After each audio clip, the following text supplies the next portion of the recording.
কুসুম এবং ঈশানের আশীর্বাদে অনুষ্ঠানে কোনো খামতি চায় না বলে এবার ইন্দ্রাণী গাঙ্গুলি সকলকে সজাগ করে দিল। হ্যাঁ বন্ধুরা, ভিডিওটা লাইক দিয়ে দেখতে থাকুন। ইন্দ্রাণী গাঙ্গুলি যখন বলতে থাকে যে এক্ষুনি জুয়েলারকে ডাকাতে হবে এবং তার পাশাপাশি শাড়ি গয়না সেই সব কিছু আমার বাড়ির বৌমার জন্য আমাকে আবারও নতুন করে কেনাকাটা করতে হবে, এটা নিয়ে আমাকে যথেষ্ট পরিমাণে ব্যস্ততার মধ্যে দিয়ে যেতে হবে। এবং আয়ুষ, আমি তোমাকে আবারও তোমার হাতেই সম্পূর্ণ অ্যারেঞ্জমেন্টসের দায়িত্ব তুলে দিচ্ছি, তুমি এতে কোনো রকম কোনো খামতি রাখবে না। গটের ঠিক সেই মুহূর্তে যখন আয়ুষ বলতে থাকে যে ব্যাপারটা কী হলো কিছুই তো বুঝতে পারলাম না, যে মা কিনা কাল পর্যন্ত কুসুমকে কোনোভাবে মেনে নিতে পারছিল না, সেই মা কিনা আজকে কুসুমকে এইবারে বউ করে তোলার জন্য উঠে পড়ে লাগলো, ব্যাপারটা তো কিছুই আমার মাথায় ঢুকছে না। অন্যদিকে যখন রাজ বলতে থাকে যে ইন্দ্রাণী তুমি যে সিদ্ধান্তটা নিয়েছো সেটা কি বুঝে শুনে নিয়েছো, অন্যদিকে যখন ইন্দ্রাণী বলতে থাকে যে হ্যাঁ রাজ তুমি আর আমার উপরে বিশ্বাস আছে তো, তাহলে তুমি এত ভাবছো কেন বলো তো। অন্যদিকে ইন্দ্রাণী গাঙ্গুলি স্বয়ং নিজে যখন কুসুমের হাতে পরিয়ে ফিঙ্গার রিংগুলো যখন ট্রাই করাতে থাকে এবং বলতে থাকে যে ব্যাস এই তো, এই রিংটাই আমার বৌমার জন্য পারফেক্ট হয়েছে। কি কুসুম, তোমার পছন্দ হয়েছে তো?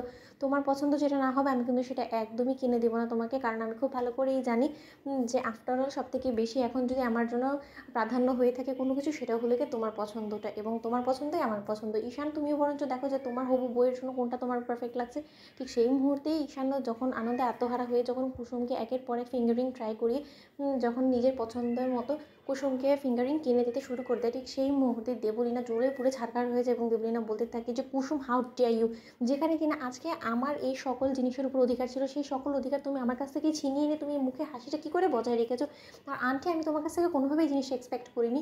অন্যদিকে ইন্দ্রাণী বলতে থাকে যে কোন জিনিসটা তুমি এক্সপেক্ট করনি বলো তো দেবলীনা, তুমি যেখানে কিনা স্বয়ং নিজেই জায়গাটা ছেড়ে দিলে, এখন যেখানে কিনা তুমি এই জায়গা থেকে সম্পূর্ণরূপে সরে গিয়েছো এবং তোমার জায়গা যখন কুসুম নিয়ে ফেলেছে, তাহলে তোমার এতটা কেন প্রবলেম হচ্ছে তো সেটাই বুঝতে পারছি না। ইনফ্যাক্ট তুমি এ বাড়িতে এখনও পর্যন্ত কী করছো তো সেটাই বুঝতে পারছি না, কারণ যে বউ হতে চলেছে এই বাড়ির সে তো এখানেই উপস্থিত আছে, তোমাকে তো আর এখানে কোনো প্রয়োজন নেই।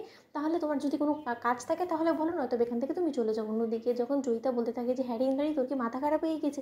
আমার মেয়েটাকে তোরা যে এতটা কষ্ট দিলি সেদিন, এতটা অপমান অসম্মান সহ্য করতে হলো, তার জন্য তোরা বিন্দুমাত্র আমাদের কাছে সরি ফিল করবি না?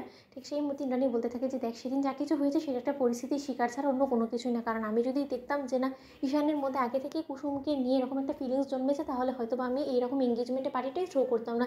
যা হয়েছে হয়েছে, সেসব কিছু ভুলে যা, তুইও বরঞ্চ তোর মেয়ের জন্য ভালো একটা পাত্র দেখে পাত্রস্থর করে দে, এতে করে তুইও নিশ্চিন্ত হয়ে যাবি, আমিও নিশ্চিন্ত হয়ে যাবো। এদিকে দেখ না, ঈশানের পছন্দটাকে প্রাধান্য দিয়ে আমি কীরকম একটা বেস্ট ডিসিশন নিয়েছি, এবং এতে করে আমার সন্তানটা তো খুশি হয়েছে, তাই না?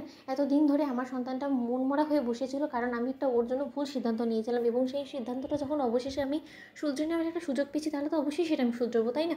অন্যদিকে যখন জয়িতা বলতে থাকে কুসুমকে, তো তুমি ভারী নির্লজ্জ বেহায়া মেয়ে, তুমি একটা কাজের মেয়ে হয়ে কী করে তুমি এই পরিবারে বউ হওয়ার স্বপ্ন দেখো বলো তো? বন্ধুরা লাইক কমেন্ট শেয়ার করে সাবস্ক্রাইব করো।